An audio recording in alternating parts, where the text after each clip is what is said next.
As the Templars had been moving pilgrims to the Holy Land, they had to develop massive ships, fleets of ships, in order to move people and supplies and food and cargo to these locations. They set up ports in areas of La Rochelle in France, as well as in Portugal, and they sailed all over Europe and down into Jerusalem and into Africa. This was known history. What is lesser known is that through their discoveries of the ancient maps, they also began to develop secret passages to the New World of the Americas. Leaving from Portugal and La Rochelle in France, the Templars would sail up through Scotland, over Greenland, Iceland, down through Nova Scotia, and eventually all the way down along the eastern coast of North America, as far south as Panama. They did explorations mapping all of North America. While doing this, they established relations with a number of the tribes that were living in these areas. And they came to learn to recognize each other with a secret handshake that both sides would know. The Templars also had engaged in secret initiation rites. These initiation rites, amongst other things, involved taking a candidate and putting them through a symbolic death and raising ceremony that fell in line with their own Gnostic beliefs, where the person had to symbolically die to their old life and were raised to a new light of understanding. One of the things that they found, particularly as they traveled down into the areas of Central America, in what would now be modern Mexico today, was they encountered Nahuatl cultures. These Nahuatl cultures, which included the Mayan and the Aztec traditions in the region, had their own initiation rites and ceremonies, their own architecture. They had been building with pyramids, much like the Templars had encountered in Egypt.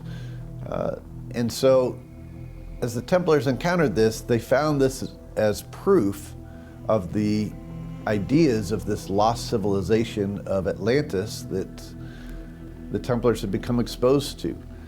Not only that, but the word that the Nahuatl cultures used for their ancient homeland was Aztlan.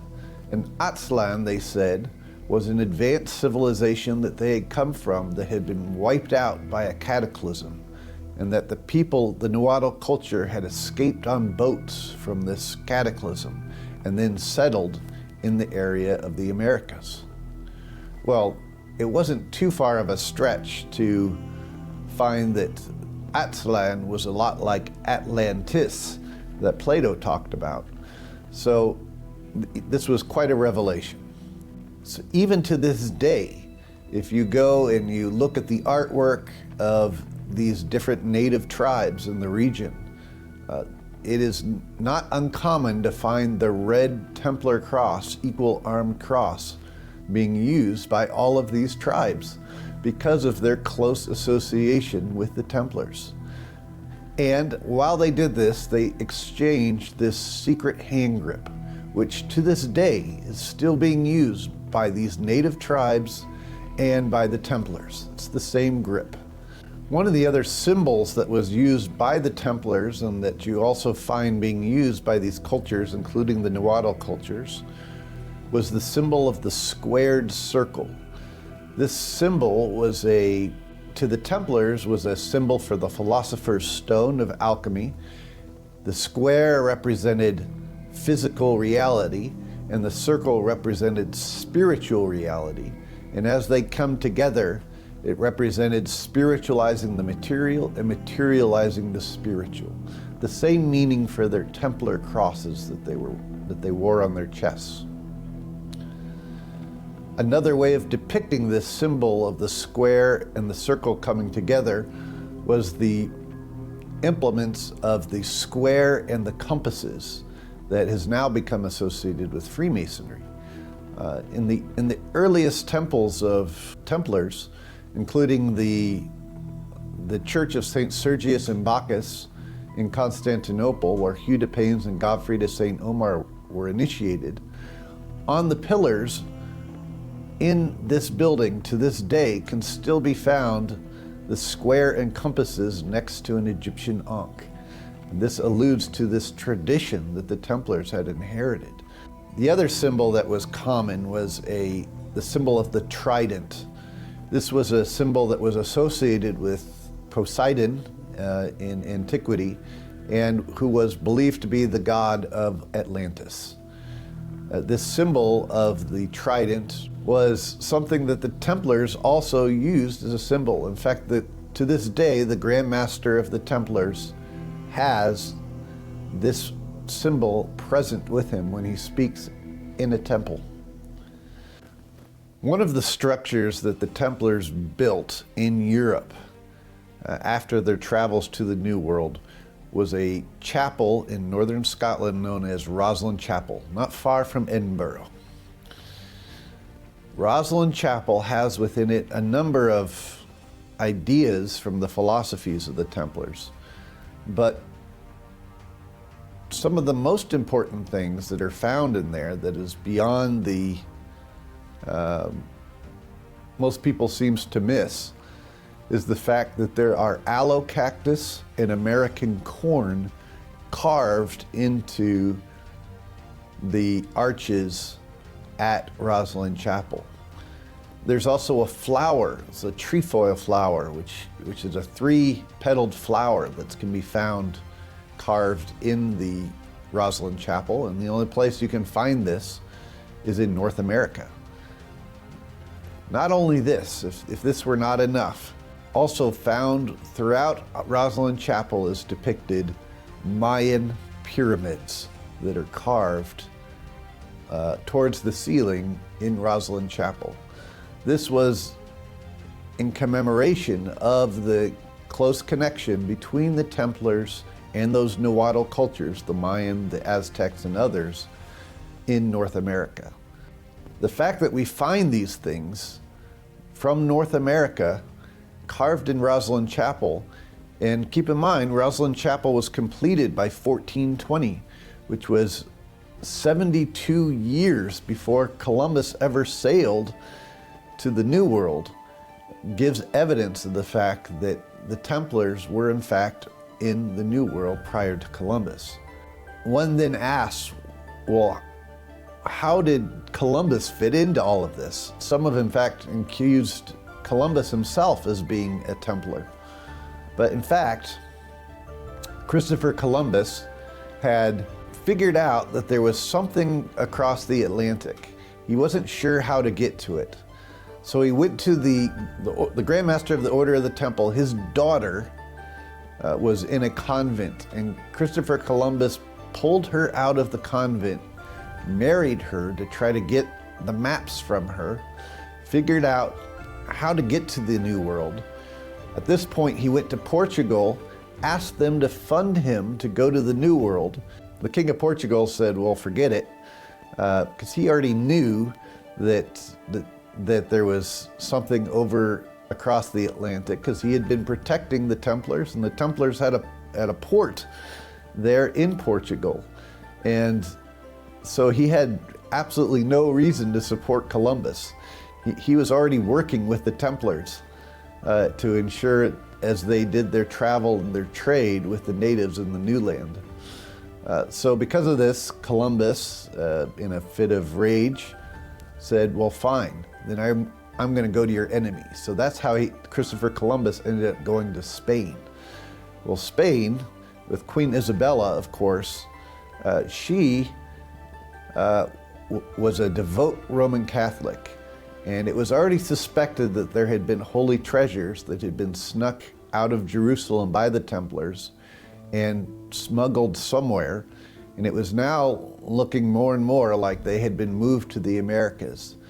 And so Queen Isabella figured, well, in working with the Roman Church, okay, we will fund Columbus and he will go over and he'll find these things. Sure enough, they funded Columbus. Columbus set sail to the New World. Columbus actually put on his sails the Templar cross, thinking it would fool the natives, knowing that the natives would recognize the symbol. And the rest is history. The Columbus did not treat the natives well. He was not a Templar. He was simply trying to deceive. And in fact, even in Christopher Columbus's own ship logs, he wrote about how on one of his trips off the coast of Cuba, his men had stopped at an island and they came across a group of well-armed natives that were all meeting with a bearded white European dressed in a white robe with a Templar cross on it. Things like this is evidence of the fact that the Templars were already in the Americas prior to Columbus, and Columbus was simply trying to catch up. We're going to talk about how the Templars established connections with an obscure group in the Middle East known as the Tawhid Mohidun, better known as the Druze. The Druze were a group that existed primarily in what we would call modern-day Syria, Lebanon, Armenia area, and even a little bit into Turkey. Some people believe they even had Indian influence connected to them. According to their own traditions, the Druze had originally come from Egypt, and that in fact there were certain souls in antiquity who had incarnated in the land of Egypt and learned and developed the sciences there, and that these same souls survived a great flood and had incorporated their knowledge from a pre-civilization inside two pillars. One pillar was designed to withstand water and one was designed to withstand fire. And that the Druze had learned of these arts and sciences and brought them forth into the world and agreed to continue to reincarnate going into the future, finding each other to pass this knowledge on. The Druze had also developed a series of initiation rites where they would initiate their family members into their secret doctrines, which included understanding of Gnostic philosophy and alchemy, and a science known as Hermeticism. Hermeticism was a pagan form of Gnosticism in which they celebrated the Greek god Hermes.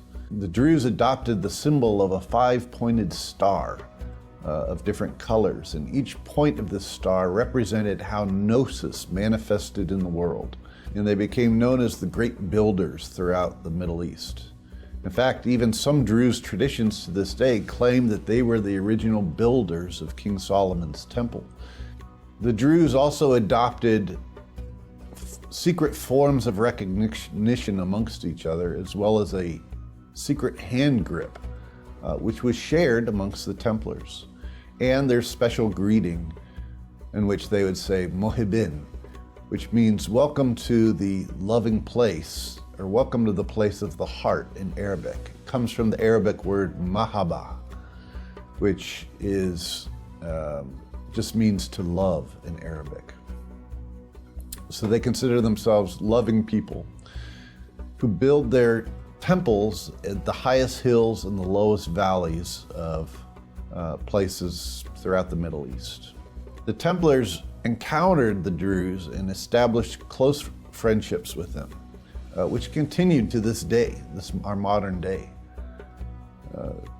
Included in the Druze philosophy was their study of Hermeticism and Hermetic texts, in particular the book known as the Corpus Hermeticum, which many people believe had actually been given from the Druze to the Templars, and the Templars passed this text on to the Anjou family of Europe, which eventually published it and gave it to the world. Hermetic philosophy is one in which is taught that all reality is formed within the mind of God.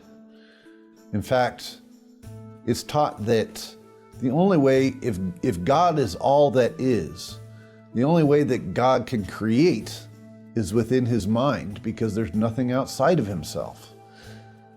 Normally when most people create, they can, for example, if someone does a painting, they have materials outside of themselves that they paint on. Or if you're creating a baby, two people get together and then they produce the baby. But if you're all that exists, there is nothing outside of yourself, and therefore the only way that you could create would be within your own mind. Therefore, it was believed that everything that we think is solid and real and tangible is actually just the thought forms of the Creator. And we are reflections of that Creator. And so just as we can change our own thoughts, in the same way the Creator can change his thoughts, and this brings about changes in the world and the universe itself. Interestingly, this idea is something that's been reinforced in the 20th century by modern physics, who have said that the more they look at the nature of matter, and the more they look at subatomic particles and how they behave, the more it begins to look like we are all living in a consciousness construct, or the matrix of a mind, as opposed to just solid reality. Well, this is something that the Druze texts have been saying for centuries, and it was something that the Templars became exposed to. And of course, this fit in perfectly with the Templars' own Gnostic ideas, as well as the ideas of alchemy, which taught that all matter is just energy, and if you change the energy, the vibration of the energy, then you can change the mass. This is really what alchemy was. Well, if that energy was thought energy, was conscious energy, then it was just like thoughts changing into new things. And so this made perfect sense to the Templars. The Druze to this day continue to pass on their Hermetic ideas associated with the writings of Hermes. And it was also believed, in line with this, that Hermes took on different forms in different cultures depending on who you were talking with. And in fact, Hermes was also connected with the Roman Mercury, with the Sumerian Enki, with the Egyptian Thoth or Tahuti, with the Phoenician Tuat. He had many manifestations, and the Druze came to celebrate this, and the Templars learned to celebrate it as well. Even to this day, if you travel to many of the cathedrals, like at Notre Dame in Paris and other places, you'll find depicted Hermes carved onto these cathedral walls. And the reason for this is, again, the Templars were trying to preserve this Hermetic idea. One of the fundamental concepts associated with Hermes was his famed emerald tablet, which stated, "As above, so below." It says its father is the sun, its mother is the moon, the wind carries it in its belly, and its nurse is the earth. And it goes on, and it says, through all things have been created through the mind of the One, through the meditation of the One. Again, suggesting that everything was created within the mind of the Creator. And if you come to understand how that mind operates in the universe, then we can understand how the universe itself operates.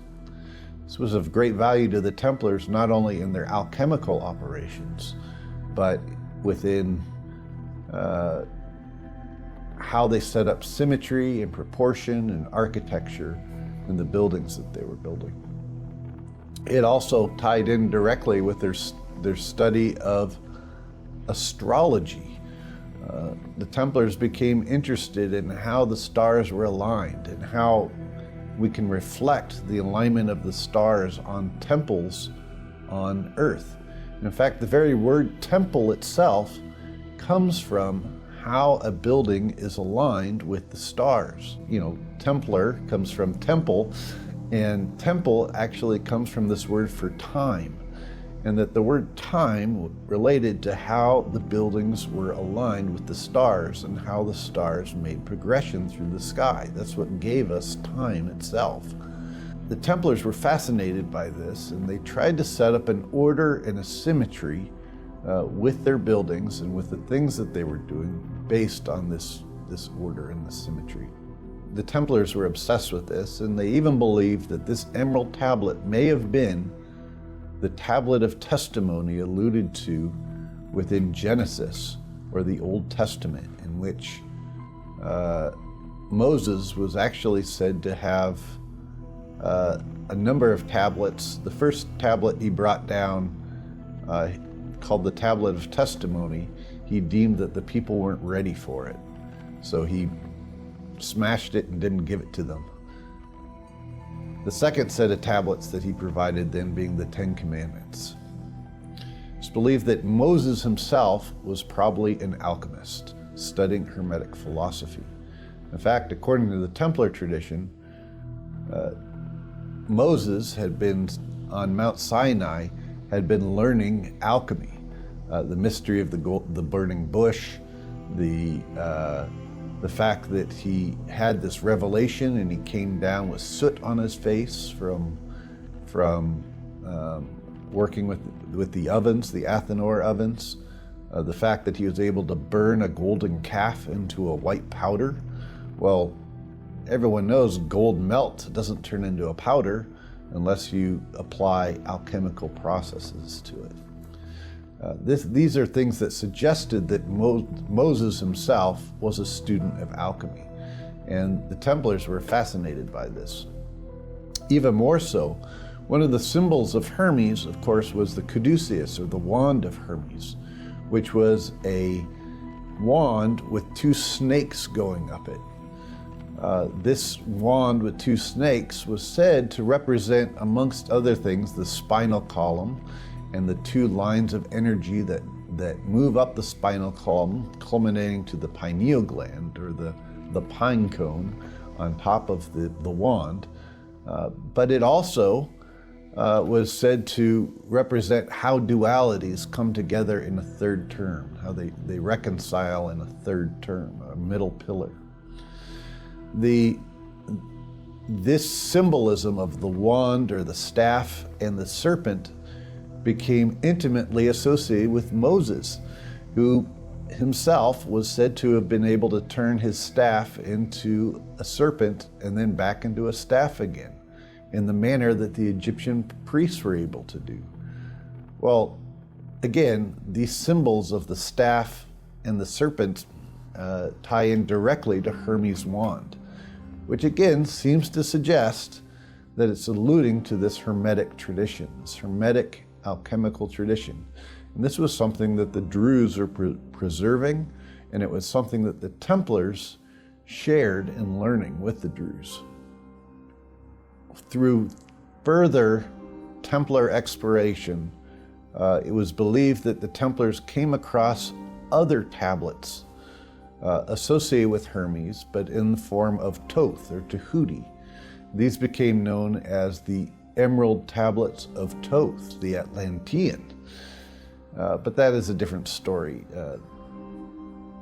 But it ties into this Hermetic idea, and that the fact that there was this tradition that had come out of Egypt and had been preserved by these different groups.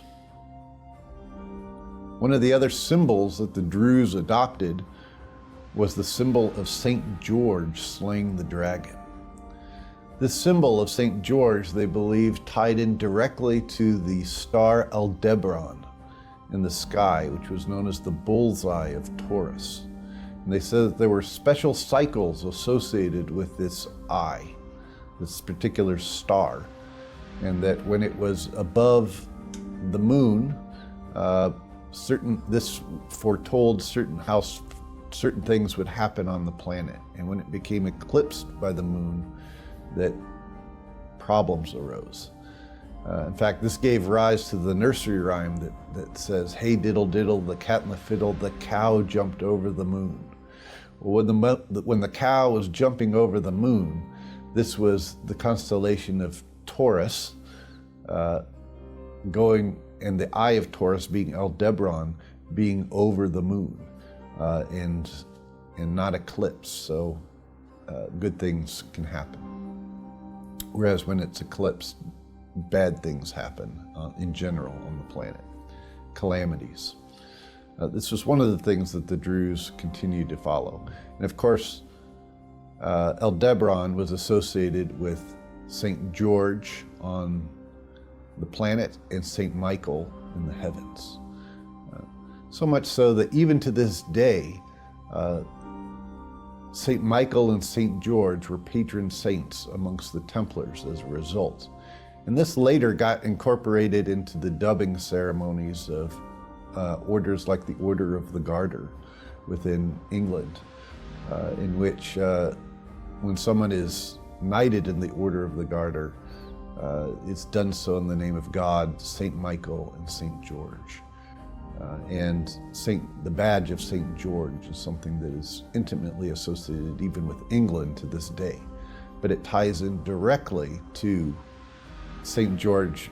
Of course, we're having the Red Cross, which was again the symbol of the Templar, and it was associated with this star, Aldebaran. And this is something preserved by the Druze to this day. So if you're traveling in the Middle East and you see a monument for St. George, chances are it was made by a Druze, and there may be a Druze settlement nearby. One of the earliest Grail romances was a story by the name of Parzival, written by Wolfram von Eschenbach. The story of Parzival was written in the early 1200s. The story Parzival specifically states that the Templars are the guardians of the Holy Grail. In fact, in one of the legends associated with Parzival, it says that after the Grail is discovered, that writing appears on a stone that says, "If any Templar should become ruler of a foreign peoples, let him ensure that they are given their God-given rights." Well, it says that the Templars were the guardians of this Grail, and that it describes the Grail as a number of different things. One of the things it says is that the Grail is a stone that burns the phoenix to ashes, after which the phoenix comes back renewed, and that this provided life to the Templars who were guarding it. Well, this was, of course, a alchemical metaphor, and it said it helped them to keep from aging. Traditionally, the Grail had a special relationship in that it not only was said to heal the body, but it was also healed the land around it, and that there was this special relationship, an as above, so below relationship, or an as within, so without relationship. And so as the Fisher King, or the king that was in charge of the Grail, was sick, then the land itself became sick. But if the Fisher King was able to be healed by the Grail, then the land itself became healed. Again, this implied a special relationship, this as above, so below relationship, as found in Hermetic texts. Even beyond this, though, if we wanted to emphasize this further, is the fact that one of the main characters in Wolfram von Eschenbach's book Parzival is a character by the name of Trevisrent the Hermit. Well, the word hermit actually comes from Hermes, who was said to be the creator of alchemy, the inventor of the word, and God associated with Hermetic texts. And the word Trevisrent means threefold knower. Well, this Trevisrent, being threefold knower, is directly in line with what we also find in what was known as the Emerald Tablet of Hermes, where Hermes is referred to as Hermes Trismegistus, which again means the thrice great or 3 times great. So this tells us that Trevisan the Hermit is Hermes Trismegistus, the same figure that's found on the Emerald Tablet of Hermes. The Templars were said to live off of this alchemical stone whose essence was most pure, as outlined in the story of Parsifal. However, there are other Grail legends. In fact, there's the legend by Chrétien de Troyes. If we recall that Troyes was actually the area where the Templars first got their rule, and it's also where Rashi of Troyes was the one who had been a friend of Saint Bernard of Clairvaux and had influenced the creation of the Templars. Then we start to see the special place in Troyes in France. And in fact, Troyes itself was an alchemical center within France where the Gnostics would gather. Even more so, the person who wrote this story, Chrétien de Troyes, was the cousin of Catherine de St. Clair, who was in fact Hugh de Payne's wife.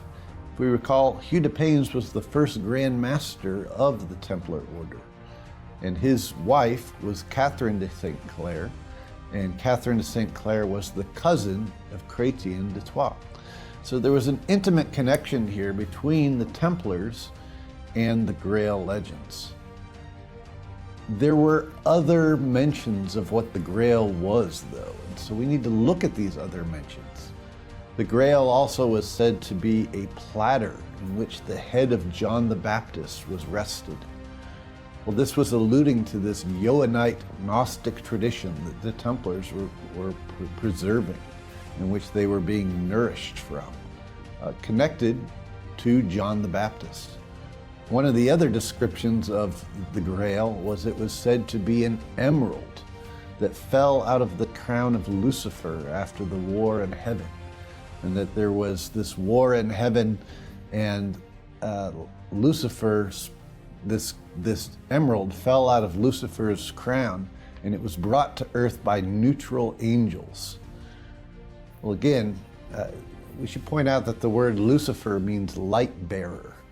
And this emerald that fell out of his crown was believed to be associated with the Emerald Tablet of Hermes.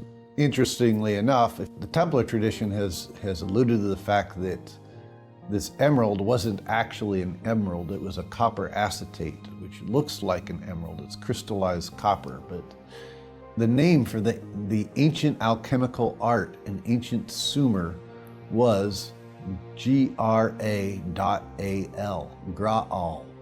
This is the origin of the word Grail, from Graal, which again alluded to the art of doing alchemy in ancient Sumer. This was, again, one of the other things that had been being passed down that the Templars had been exposed to. And if we recall that the Templar equal-armed cross, which they wore on their robes, was exactly identical to the same equal-armed cross that can be found depicted on the Anunnaki of ancient Sumer, who were also doing the Graal science, the science of alchemy. Then we can see a tradition being passed down. This same idea of Graal can be found carved and coded on the Kensington runestone, again alluding to this science that the Templars were preserving. Even beyond all of this, however, was sometimes also referred to as Sangreal. There's another name for it. We find this in Sir Thomas Malory's romances of the Holy Grail, in a chapter of Le Mot d'Arthur, published in the 1400s. But Sangreal can be also broken down as Sang Real, which would be, in fact, mean holy blood. This holy blood had a twofold meaning. On the one hand, it alluded to the holy blood associated with what was known as the blood of Christ, or the alchemical elixir that could be derived from the manna. But on the other hand, it also alluded to the holy bloodline that was believed to have existed connected with Mary Magdalene and Jesus and their lineage that came out of them. So as we can see, there are multiple layers of meaning, especially when we consider that Jesus, again, represented the Christos, or the universal consciousness, and Mary Magdalene represented the Sophia, or the wisdom, and that the marriage of Jesus and Mary Magdalene represented the uniting of the soul to the universal consciousness, and that what came out of that was the fruits of that uniting of the soul to the universal consciousness. So it had both a symbolic and a practical aspect to it. All of these things were being preserved by the Templar tradition and in their philosophies and in their understanding of sacred scripture. And they all tied into the mysteries of the Holy Grail. If we recall that a grail is a vessel, is considered a vessel. It can be considered a vessel not only of knowledge, but of medicine. And it was believed that when, as in the Grail legends, as someone partook of the Grail, they experienced not only a rejuvenation of the body in terms of with healing, but an awakening of consciousness, a gnosis, a divine experiential knowledge. If this was not enough, the Templars also looked to the fact that within each zodiacal age, there had been clearly different symbols that had been adopted that tied in with the zodiac.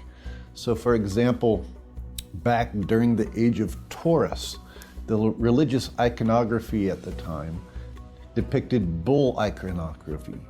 Isis Hathor was depicted with bull horns. This is the area when Hinduism developed and their celebration of the sacred cow. The burning of the golden calf represented the end of the age of Taurus and going into the age of Aries. And of course, the symbolism of the Aries was the ram. And this is why we see Moses as having been depicted with horns. We also find ram symbolism. The god Amun in ancient Egypt was depicted as a ram with ram horns. Again, representing this age of Aries. And during the end of the age of Aries, this is when Abraham goes to sacrifice the ram, representing the end of the age of Aries. Going into the age of Pisces, the symbolism became the fish. And this was right about the same time, the beginning of the age of Pisces. And of course, Jesus was depicted with the fish, the miracle of the fishes. His disciples were fishermen, just like in the Old Testament during the age of Aries, the priesthood were known as shepherds. In the New Testament, the beginning of Pisces, the symbolism was associated with the fish, and the new priesthood were fishermen. At the Last Supper, the disciples are told to follow the person carrying the water jug into that house to experience the Last Supper. Well, a person carrying a water jug was the symbol of the age of Aquarius. And that vessel carrier to the Templars represented the Grail, represented the mysteries of the Holy Grail. And it was believed that the age of Aquarius that we're going into is in fact the symbolism and the mysteries of the Grail will be revealed. Even more so, during the age of Pisces, the symbol of Pisces was two fish swimming in opposite directions, which represented the two dualities that were at extremes. And we see this in the age of Pisces, where everything was good or evil, black and white, liberal or conservative. It was a time of extreme dualities. But moving into the age of Aquarius, the age of the Grail, the symbolism is two streams flowing together. In other words, you still have two dualities, but they're flowing together. They're reconciling into a third term. The age of Aquarius becomes the age of balance.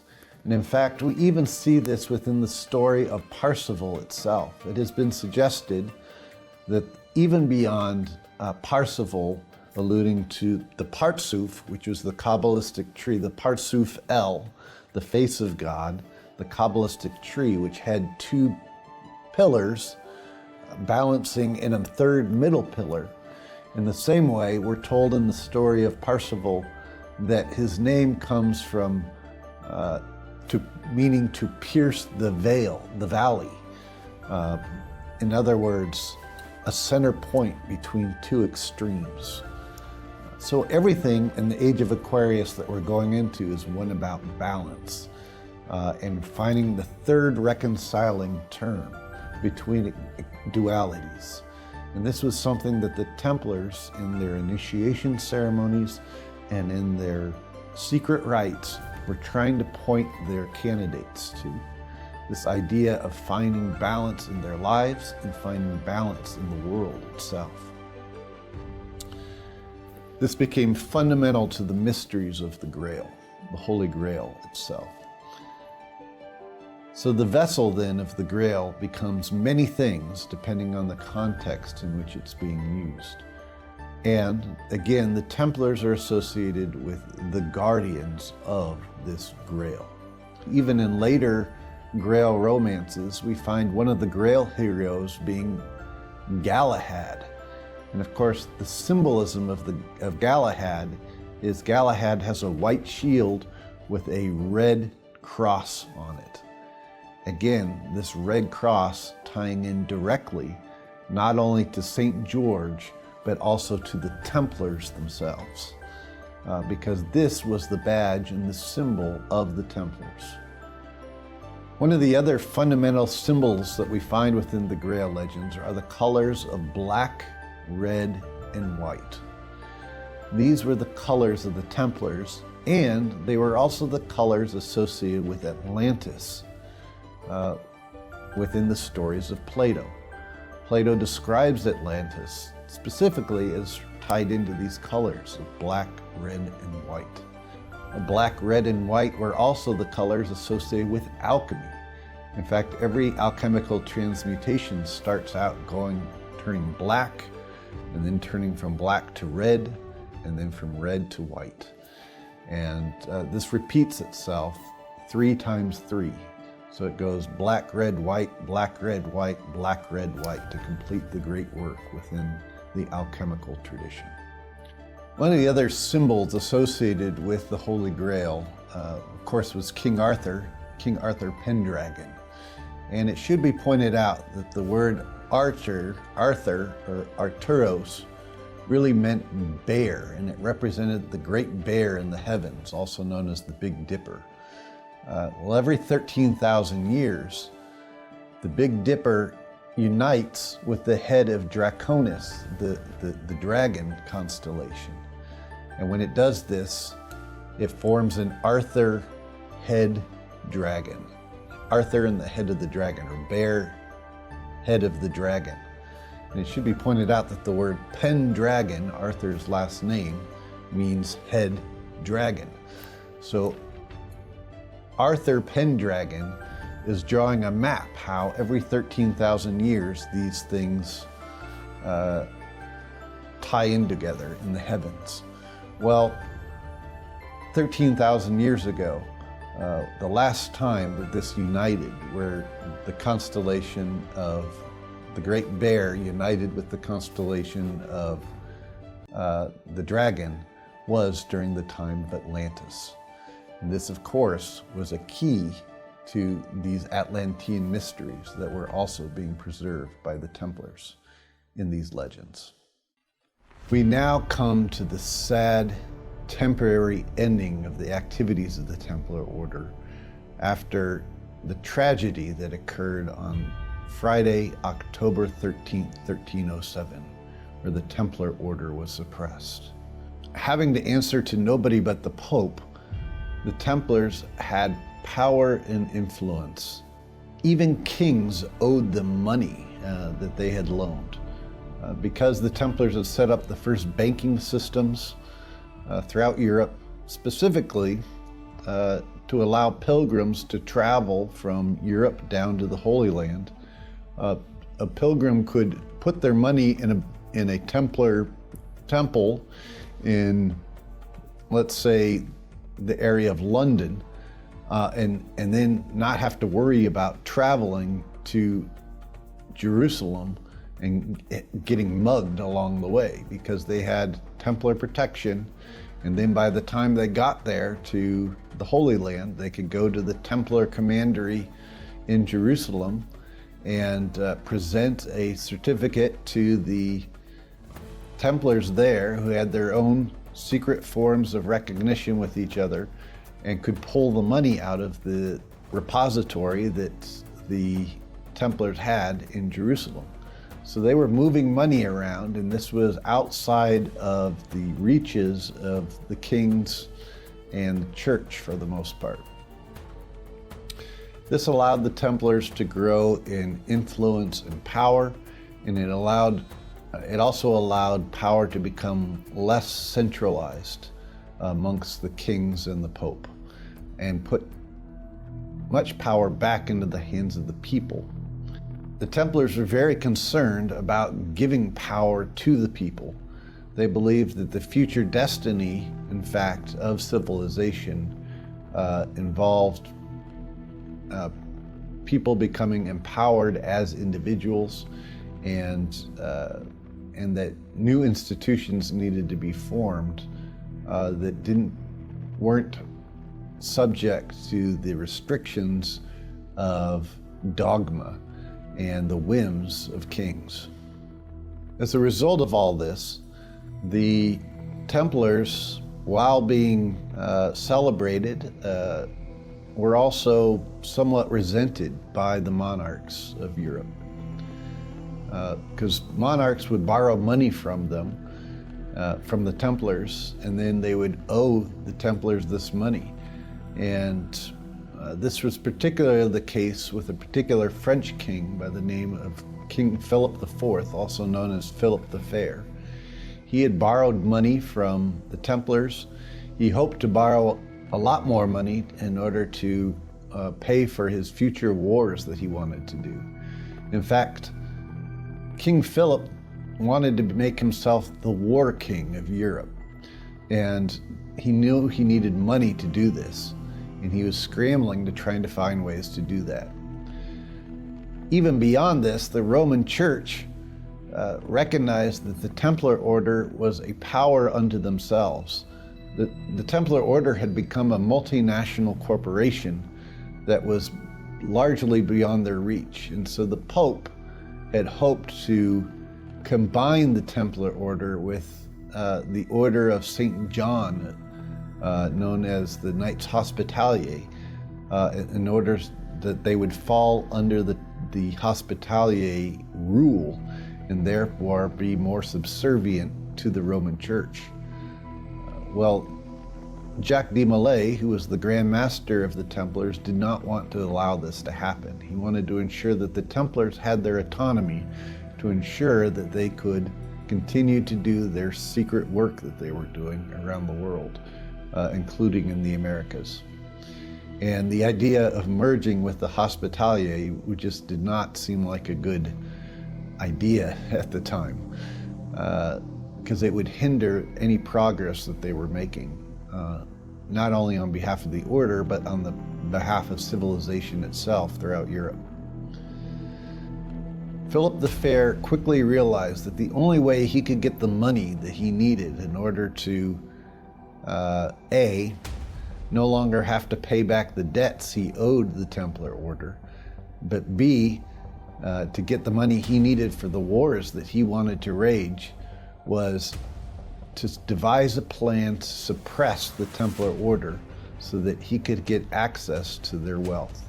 Tied into this was the fact that the Roman Church, of course, was concerned about the fact that the Templars were sitting on treasures and secrets that they suspected had been smuggled out of Jerusalem. and were in hiding somewhere.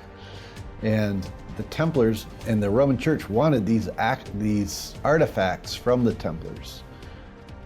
Even though the Templars had passed on certain manuscripts and ideas to the Cistercian order, who they were very close with, even the Cistercians themselves were reluctant to turn everything over to the Roman Church that they were said to be a part of. So it caused a real problem, and for the Roman Church and the French king, in order to consolidate power, they had to come up with a plan in order to do it. King Philip the Fair, Philip IV, had an idea on how to do this. And so he tried to influence popes, sometimes through coercion and sometimes through negotiation, to try to wrestle power out of the Templar order. He finally found a pope who was willing seemed to be willing to help him somewhat in this regard, and this was Pope Clement V. An arrangement was made between Philip the Fair and Pope Clement V that they would suppress the Templar order. King Philip the Fair then initiated arrest orders. He had them drawn up in September of 1307 that suggested within a month the Templar people would be ordered to round up Templars wherever they were and to suppress them and bring them in on charges of heresy. At the time, living in Paris, there were 3,000 Templars. And the Templars, being involved in all aspects of trade and commerce and political discourse, they certainly had friends and allies on all levels. And they quickly came to learn of this secret plan by King Philip IV to suppress them. But they couldn't let anyone know that they knew about this. They had a responsibility to the artifacts that they had in their possession, and they needed to make sure that they didn't fall into the hands of the king or the Pope.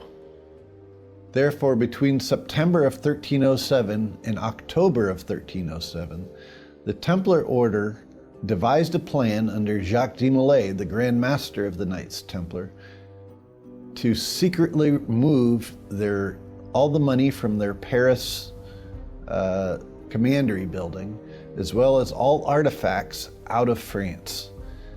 They had to do this secretly through their boats to move all this stuff out of the Holy Land into their new area in the Americas that they had already been setting up for. But they had to do it in such a way that it didn't appear they were doing it and that they weren't aware of what was coming.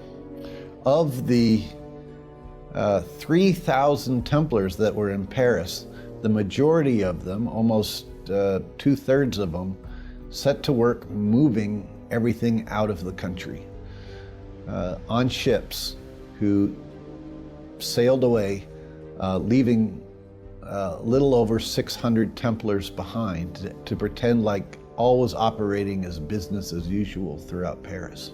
One of the people who stayed behind was Jacques de Molay, who, knowing what was going to be coming and that they were likely to all be arrested in October, he had hoped to try to influence their release and to strike some sort of a deal with Philip to ensure the Templar survival.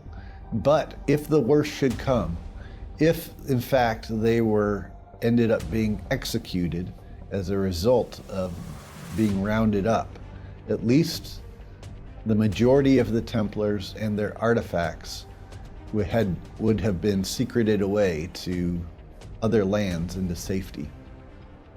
Finally, the date came on Friday, October 13th, 1307.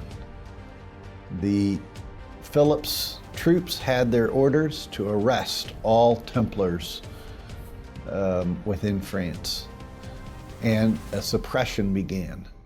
across France and the rest of Europe to bring in the Templars on heresy charges. Jacques de Molay and over 600 Templars were rounded up. But again, just of Paris, this was 600 of the 3,000 that would have normally been existing in Paris at the time. The Templars were rounded up. They were then tortured for the next 7 years. And by 1312, the Roman Church dissolved their official connections with the Templar order. They issued papal bulls which had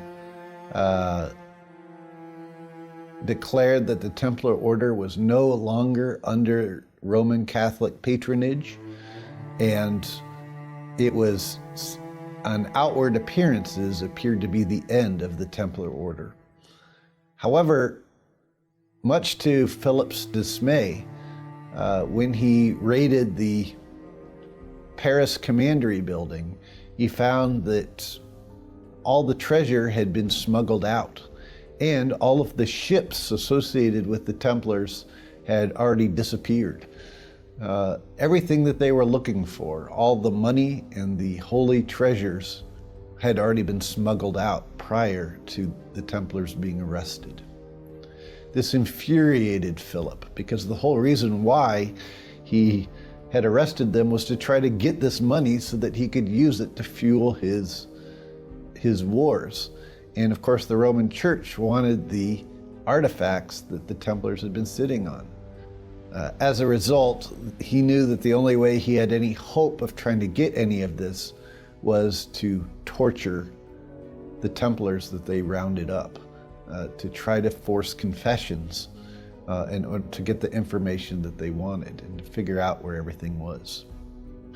The Templars who had been rounded up were forced to confess to all kinds of false things, including heresy charges. And they were accused of worshiping an idol known as the Baphomet. Many Templars did recount that they had secret initiation ceremonies. They were accused of trampling on the cross and of spitting on the cross, as well as having what were deemed to be obscene kisses during their initiation ceremonies, and of worshiping a head known as the Baphomet.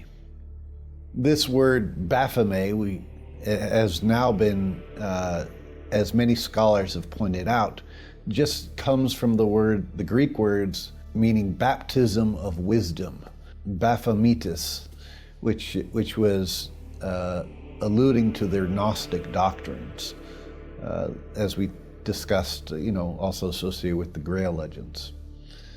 However, the word Baphomet, when you also apply what's known as the Atbash cipher to it, which is the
agreed to it, others didn't agree to it at all.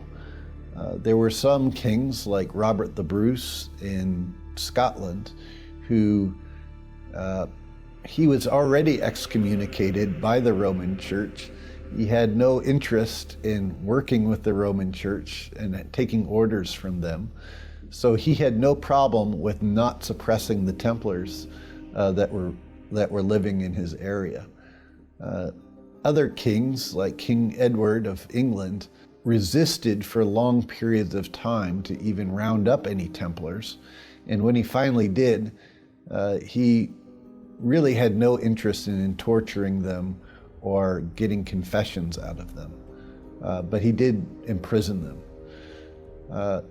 In other areas, which are now places like Switzerland, the Templars were able to largely hide out without much problems. And in Portugal, they weren't rounded up at all. They continued to just exist as they had been existing, and to get around the order to round up Templars, the order just changed its name in Portugal to the Knights of Christ instead of the Poor Knights of Christ of the Temple of Solomon.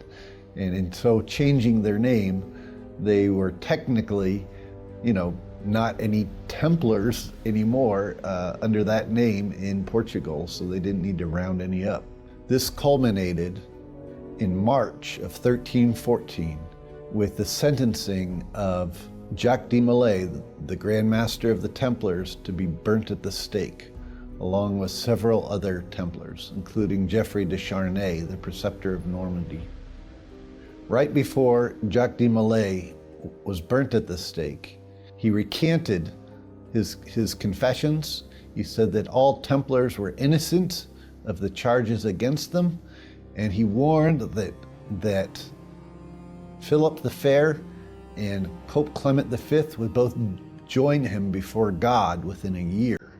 Jacques de Molay, along with Geoffrey de Charnay and other Templars, were then burnt at the stake in front of Notre Dame Cathedral. And to this day, there's still a plaque there commemorating the death of Jacques de Molay.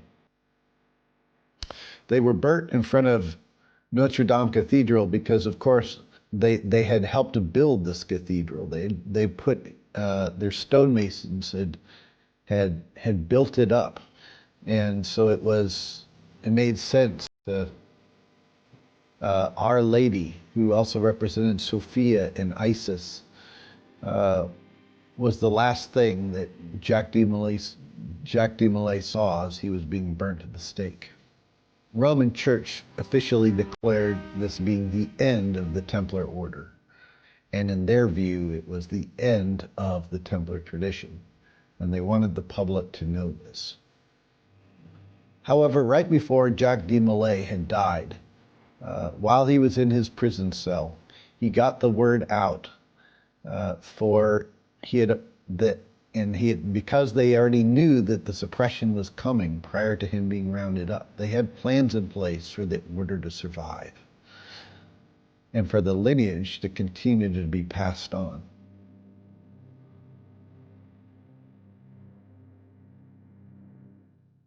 One of the places that the Templars managed to survive was in Germany, particularly in the Württemberg area near Tübingen. Here in the Black Forest, they were able to hide out and work within families within the region to secure their independence, to continue to do their work.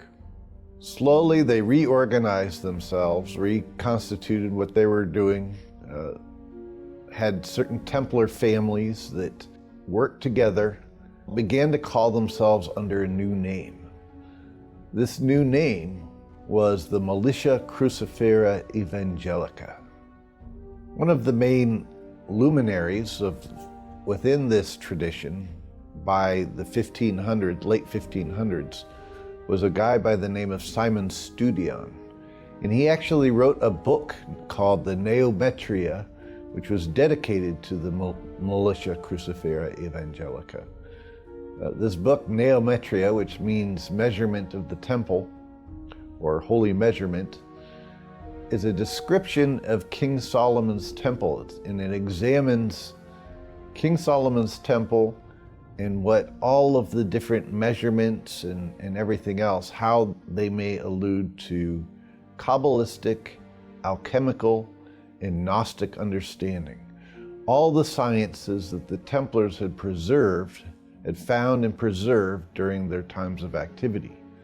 These were incorporated into this 2,000-page book. At the time of the writing of this book, Frederick, the Duke of Württemberg, was the Grand Master of the Order of the Region. And there were other luminaries who were also a part of this order, including Queen Elizabeth I. We're talking almost 200 years after the suppression of the Templar Order, where it had gotten reestablished and was thriving within the region.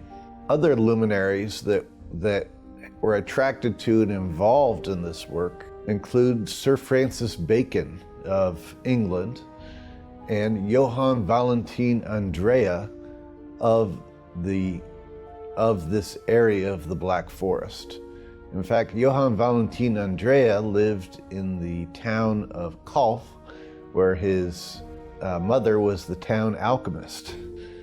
And they continued to perpetuate the Templar rites and privately or secretly underground and continued to do their work within the region. Tübingen became an important center for this, and a very important Stift or school was established in this region, which later became the home of such important people as Johannes Kepler and others. This particular movement also had gotten involved heavily with what was to become the 30 Years' War in the region, which unfortunately was a very bloody war between Protestant and Catholic factions. In fact, it's been argued that when Martin Luther started the Protestant Reformation, he nailed his theses to the door on October 13th, the very date that only years before had the Templar persecutions had begun. And Martin Luther, while he had his own ideas, it's interesting to point out that his personal emblem, his personal seal that he would use on documents was a rose with a cross in the center of it. Well, the rose cross were clear signs of the Templar tradition. This was something that the Templars had been using clear back into the beginning of the Templar Order. Again, the Templars had said that their tradition had largely come from Ras Tau, which was the ancient name for Giza, and the symbol for Ras, again, could mean rose, and Tau means cross. Therefore, the rose cross became a symbol for the secret knowledge that had come from Giza in Egypt. Out of this whole region, only within 15 years later, there was new manifestos that began to come out of the region, announcing a new secret order that called itself the Order of the Rose Cross, or the Order of the Rosy Cross, or the Rosicrucian Order. The first of these was issued in 1614 under the name of the Fama Fraternitatis, and it announced the secret order established by a figure known as Christian Rosenkreutz. The next one, the next year in 1650, was another one called the Confessio, which said that the goals of the order included the study of alchemy and the regeneration of mankind. There were clear Kabbalistic references in it, and it encouraged anyone who was interested in bettering mankind to make themselves known through their works by publishing, and that they would be contacted by this secret society. The third manifesto that was published was a book called The Chemical Wedding of Christian Rosenkreutz, and was largely believed to be written by Johann Valentin Andrea. The first two some people believe were actually written by Sir Francis Bacon, though there are different accounts of this. What we do know is that these manifestos that describe this great secret society have all the hallmarks of pointing to, again, underground Templars organizing things. Even Christian Rosenkreutz himself is described as wearing a white tunic with a red equal-armed cross over the shoulder, the very symbol of the Templars. When the Roman Church saw this, they were terrified because they knew that the Templar order was resurfacing. And they went to work right away trying to suppress it and to round up anybody who they believed to potentially be a Rosicrucian. The Roman Church at the time, as well as monarchs in the region, were terrified that the Templar order was reorganizing itself and coming back with this announcement of the Fama, the Confessio, and the chemical wedding of Christian Rosenkreutz. The chemical wedding of Christian Rosenkreutz in particular was an alchemical doctrine which described alchemical operations that had been developed centuries earlier by the Templars, and they were trying to get it out somewhat to the public. At this point, people were very concerned about this Rosicrucian order and what influence it may have on Europe. But by their own account, all they wanted to do was develop new technologies and get Europe out of the Dark Ages. They believed that they had the means and both with medicine and with technology and with spiritual perception to change the course of Europe. It has been suggested that this underground Templar body, now calling itself Rosicrucianism, also had a huge influence on another group that was underground at this time, which was forming at this time, which was known as Freemasonry. Freemasonry, as we talked about, as underground Templars one of the places they had gone to survive was to form Masonic guilds, guilds of stonemasons. In fact, we know that clear back as within the 1500s, these underground Templars were building things and leaving their marks with the symbol of the square and compasses. This symbol had been used earlier by the Templars. It was found in the earliest Templar commandery in Constantinople, the former Church of St. Sergius and Bacchus, where Hugh de Paynes and Godfrey de St. Omer had been initiated, in which we find a square and compasses next to an Egyptian ankh, which still resides to this day. But we also find marks of it being found even at the Tower of London, in which right on the street level, in the cobblestone streets that were laid clear back in the 1500s, we find this same square and compasses being put in the streets.